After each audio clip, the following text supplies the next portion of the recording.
Prato della Valle, Padova, 23 e 25 maggio 2016.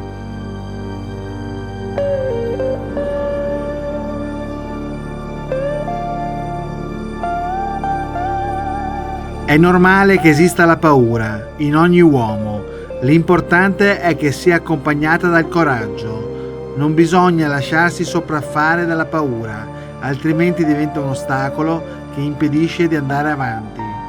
Paolo Borsellino.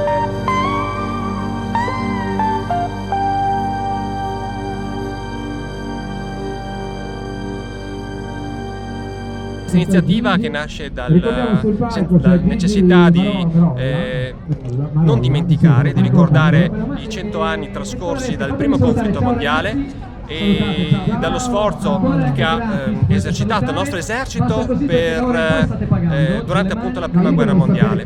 Questa è solo una parte della manifestazione che si sta svolgendo oggi e domani qui a Prato della Valle, nella quale abbiamo la presenza dei più prestigiosi e rinomati reparti militari dell'esercito, fra gli altri i paracautisti, gli alpini, i bersaglieri e i lagunari, tanto per citarne alcune. Ma questa è solo una piccola parte. L'opera umana più bella è di essere utile al prossimo. Sofocle.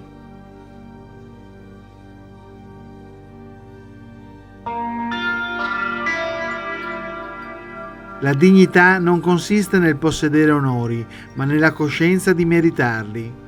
Aristotele.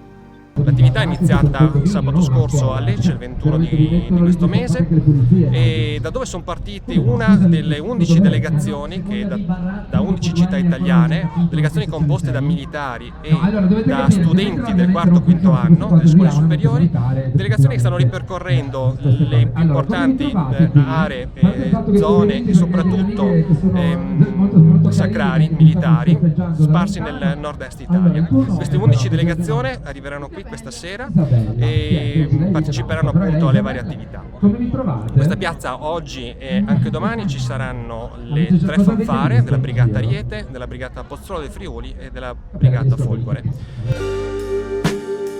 Il nostro sacrificio ha valore solo se proviene dal cuore, se esprime un amore. Papa Francesco. Fra gli altri qui in questa Prato, bellissima Prato della Valle, abbiamo anche la disponibilità di simulatori di volo e di conduzione di mezzi tattici, nonché la possibilità di cimentarsi con alcune attività tipo la parete in roccia allestita dagli alpini e un percorso di fitness che sono sicuro i nostri giovani troveranno sicuramente qualcosa di interessante da poter fare divertendosi. Sii benedetta. Benedetta nell'Immacolata Origine, benedetta nella battaglia e nella vittoria, ora e sempre, nei secoli. Giosuè Carducci.